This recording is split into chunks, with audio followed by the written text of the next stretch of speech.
सकता है। तो ऐसा नहीं है, मन है तो दिल्ली भी जा रहे हैं, आदमी जा ही रहे हैं, दिल्ली जा रहे हैं, तो ऐसा कुछ नहीं है।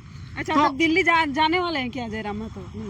देखिए, अब हम ये चीज नहीं बोल, राजेश कश्यप एक दिन सो के देखे, तो एक दिन मोरबादी में टेंट लगा कर सो कर देखे कि क्या हालत होता है ऐसे। एक दिन हुआ है, एक तरह से बोल सकते हैं वो भड़ुआ ही है। और अगर वो ऐसा चाहते हैं तो करके देखे, थोड़ा वो करके देखें, या 10 आदमी जुटा के देखे राजधानी में, और कर लिया तो इन लोग का आप नहीं रखेगा तो इन लोग नक्सली ना बनेगा। सो बताए, नक्सली प्रभावित क्षेत्र से इन लोग आते ही हैं खुद, और इन लोग 5 साल बंदूक चलाना सीख लिए, तो इन लोग अब कहाँ जाएंगे? इसलिए इन लोग को आप देवेंद्र के साथ हमेशा नजर आए हैं आंदोलन में साथ देते हुए, अब डर लग रहा है आगे ऐसा आप लोग आंदोलन में जाएंगे? देखिए, बोल सकते हैं, क्योंकि रिम्स में जब देवेंद्र जाते हैं तो बातचीत किए, तो उस समय बोले कि आएंगे कल या आज या कल आएंगे, और हो सकते हैं कि आज आने वाले थे और देवेंद्र दा मतलब कि आज ही निकल गए सुबह, हो सकते हैं कि आज शाम में। जोहार, नमस्कार। इस समय हम लोग मोराबादी में हैं और कई दिनों से जो है जो सहायक पुलिसकर्मी का लाठीचार्ज मामला था वो बढ़ते जा रहा है। उसी को लेकर आज हम बात करेंगे। छात्र नेता जो थे देवेंद्र नाथ महतो इस समय रांची रिम्स में इलाज चल रहा था। उसके बाद उनका जो तबीयत था वो दिन खराब होते जा रहा था, जिसको बेहतर इलाज के लिए फिलहाल उनको दिल्ली और रवाना हो चुके हैं आज सुबह को ही। लेकिन उनका साथी हैं हमारे साथ जोगेश भारती जी, उनसे थोड़ा सा बातचीत करेंगे। बिल्कुल। तो आप लगातार जो है देवेंद्र के पक्ष में बात करते आए हैं, जेबीकेएसएस का थॉट भी आप थोड़ा रखते हैं। इस समय एक छात्र नेता देवेंद्र नाथ महतो जेबीकेएसएस का वरीय उपाध्यक्ष है, इतना उनको गहरा चोट लगा, फिर इसके बावजूद भी जो जेबीकेएसएस का केंद्रीय अध्यक्ष है जयराम महतो, इस समय वो रांची नहीं पहुंचे। इसको आप कैसे देखते हैं? देखिए, सबसे पहली बात कि आप बोले देवेंद्र नाथ महतो के हरदम जो है वो देखिए एक विचारधारा हमको अच्छे लगे, क्योंकि मेरा घर रामगढ़ जिला पड़ता है, इनका पड़ता है आपका रांची जिला ही पड़ता है, लेकिन सिल्ली एरिया पड़ता है। तो इनका विचारधारा से इनसे जुड़े हैं 10 साल से, विचारधारा की वजह से जुड़े हैं। तो कहीं ना कहीं ये अच्छे व्यक्ति है और ये प्रोटेस्ट करते हैं, हक और अधिकार का नियोजन नीति की बात करते हैं, इसलिए इससे जुड़े हैं। जयराम महतो का यहाँ नहीं आना किस बात का संकेत हो सकता है? देखिए, उनका भी पर्सनली कुछ ना कुछ होगा, बिजी के शेड्यूल होंगे, क्योंकि उनका बहुत सारा प्रोग्राम होता है और जितना उसका पास समय नहीं उतना उनके पास प्रोग्राम रखा जाता है, और अटेंड इधर करना कभी उधर करना, और सही से खाना भी नहीं खा पाते हैं, मतलब कि जैसे तैसे उसको किसी तरह भी यहाँ अटेंड करना वहाँ अटेंड करना। तो बिजी शेड्यूल होने की वजह से हमको लगता है कि नहीं पहुँच पाए हैं। ये नहीं मांग करेंगे, क्यों यहाँ पानी बरसात में बैठकर धरना देते रहेंगे। 2 दिन बाद ही उनका प्रोग्राम था हजारीबाग में, लगभग धनबाद और हजारीबाग जहाँ पे उनका प्रोग्राम था, दूरी था लगभग 80 से 90 किलोमीटर की दूरी में उनका प्रोग्राम होता है। लेकिन वो कहते हैं कि रांची जाना मेरे लिए संभव नहीं है, आंदोलन में सम्मिलित होना मेरे लिए संभव नहीं है, क्योंकि धनबाद और रांची का दूरी जो है काफी है। तो दूरी बताकर वो टालना तो नहीं चाहते हैं ना इस तरह का बात को?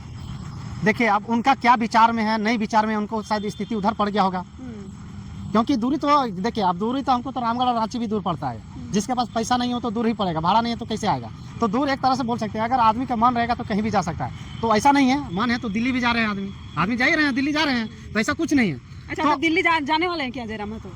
देखिए, अब हम ये चीज़ नहीं बोल सकते हैं, क्योंकि रिम्स में जब देवेंद्र जाते हैं तो बातचीत किए, तो उस समय बोले कि आएंगे कल या आज या कल आएंगे, और हो सकते हैं कि आज आने वाले थे और देवेंद्र दा मतलब कि आज ही निकल गए सुबह, हो सकते हैं कि आज शाम में भेंट करने वाले थे। अच्छा, जिस तरह से देवेंद्र नाथ महतो को मारा गया टारगेट करके, हाँ। इसको आप किस तरीके से देखते हैं? क्या देवेंद्र नाथ महतो को इस बार आंदोलन करना भारी पड़ गया?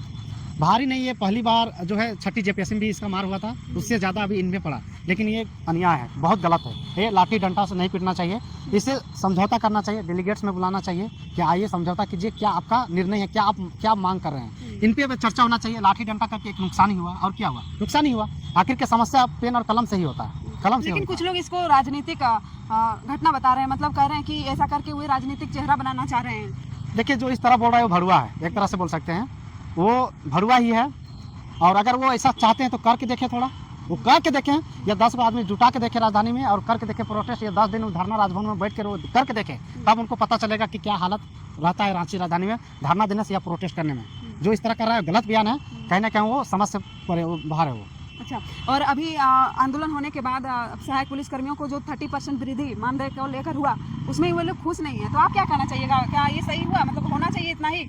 देखिए, सबसे पहली बात है कि पूर्व मुख्यमंत्री जो रघुवर दास थे, इन लोग को तो कॉन्ट्रैक्ट बेसिस में रख लिए, 5 साल के लिए रख लिए। ये भी मान मुख्यमंत्री अग्निवीर का टाइप से, जैसे अग्निवीर वाला अब 4 साल के बाद कहाँ जाएगा, उस टाइप से इन लोग का हुआ था 3 साल के बाद कहाँ जाएगा। लेकिन मौका दिया गया ना इन लोग को, पहले ही अगर कहा जाता कि नहीं 3 साल ही आप लोगों को करना है, उसके बाद और हम नहीं सकेंगे, सरकार इन लोग को मतलब लोभ देते रहा। देखिए अगर बहाली नहीं करना था तो इन लोग जब नक्सली प्रभावित से 12 जिले से आए हैं तो नक्सली ही बन जाता है इन लोग बनता है उनमें जो इन लोग का जो बेनिफिट होता है। लेकिन मुख्य धारा से नक्सली छोड़कर और इधर पुलिस में आए तो इन लोग को कम से कम परमानेंट सब चीज में हो रहा है। जब पुलिस का वर्दी एक तरफ किसी का ज्यादा वेतन मिल रहा है किसी का कम मिल रहा है तो इनका अब 5 साल के लिए लीजिएगा तो फिर क्या करेगा। आप ये तो बंदूक चलाना भी सीख लिया सब चीज कर लिया तो इन लोग का आप नहीं रखेगा तो इन लोग नक्सली ना बनेगा।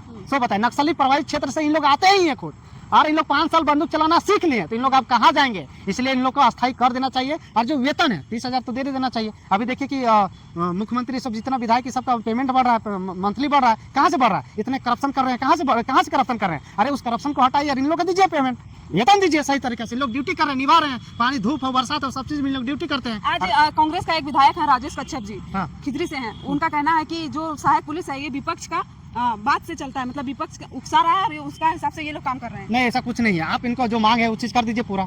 ये नहीं मांग करेंगे क्यों यहाँ पानी बरसात में बैठ कर धरना देते रहेंगे। जो पानी दिन रात अभी आ रहा है पूरा बह रहा है पानी मोरबादी में और उसमें सो रहे हैं। आप सोच रहे हैं कि एक दिन विधायक जो बोले आप राजेश कच्छप एक दिन सो के देखे तो एक दिन मोरबादी में टेंट लगा कर सो कर देखे कि क्या हालत होता है ऐसे एक दिन नहीं टिक पाएंगे। उनका कहना है कि 30% जो वृद्धि हुआ है ये भी नहीं मिलेगा। अगर आप लोग इस बात को नहीं मानते हैं एग्री नहीं होते हैं तो ये भी नहीं मिलेगा। अगर विधायक नहीं जिताएंगे जनता तो उसका क्या हालत होगा कहाँ जाएंगे। उनको पेंशन मिलेगा पेंशन मिलेगा ठीक है। अगर पेंशन भी अगर बंद कर दिया जाए तो क्या हालत होगा। विधायक मंत्री अगर पेंशन बंद कर दिया ना तो उन लोग भिखारी से कम नहीं रहेगा। आपको बता रहे हैं भीख मांगने के सिवा और कहीं नहीं जाएगा उन लोग जो है जो पेंशन मिलता है उन्हीं से उन लोग जिंदा रहते हैं और रहने के साथ ये करते हैं और वो करप्शन करते हैं। इसलिए अरे ये पुलिस जो सहायक पुलिस है कितना करप्शन किया है। इस तरह जो बात करते हैं ये गलत है। आप एक न्याय दिलाने के एक बजट मतलब कि आप इन लोग का न्याय दिलाने की वजह से आप उल्टा पुल्टा बयान दे रहे हैं। गलत बात है। इतना आंदोलन हुआ इतना चोट खाए देवेंद्र जी ऊपर से इनके ऊपर जो है 10-11 धारा लगा दिया गया और उनके साथ साथ और अज्ञात जो 1500 पुलिसकर्मियों के जो सहायक पुलिसकर्मी उनके ऊपर भी केस हुआ है। तो ये कैसा है इसको कैसे देखते हैं सही है। देखिए लाठी डंडा ये प्रोटेस्ट आंदोलन ये केस धाराएं जो बनी है सही जगह यूज करने का है लेकिन गलत जगह यूज हो रहा है। जो चोर डकैत है नहीं जिस प्रकार से देवेंद्र को मारा गया है उसके ऊपर तो केस होना चाहिए था।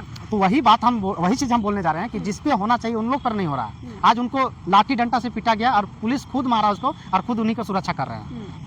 आप देवेंद्र के साथ हमेशा नजर आए हैं आंदोलन में साथ देते हुए। अब डर लग रहा है आगे ऐसा आप लोग आंदोलन में जाएंगे। देखिए देवेंद्र नाथ महतो से आंदोलन करते करते प्रोटेस्ट करते करते इतना हिम्मत हो गया है कि पुलिस गोली भी मार दे तो हमको फर्क नहीं पड़ रहा है। राज्य के लिए नियम नीति के लिए अगर हमको जान भी देना पड़े तो हमको कोई दिक्कत नहीं है इसमें। अगर हमको लाठी खाना पड़े तो लाठी खाने के लिए भी तैयार है लेकिन हम भागेंगे नहीं क्योंकि ये जो है शरीर जो है एक दिन चल जाना ही पड़ेगा। और स्टेचू आज भारत में देखिए बिरसा मुंडा का बना हुआ है चांद भैरव का बना हुआ है सिद्धू कानू का बना हुआ है आज उन क्रांति वीरों का बना हुआ है जो डरपोक जो नालायक है आज उनका नामो निशान नहीं है। जब तक सूरज चांद रहेगा जब तक धरती रहेगा तब तक इन लोग का क्रांतिकारियों का नाम रहेगा। ठीक इसी प्रकार देवेंद्र नाथ महतो ये आवाज उठाने वाला का नाम रहेगा। था देवेंद्र नाथ महतो उनसे आप मिलने गए थे रिम्स कुछ विशेष बात आपको बताएं।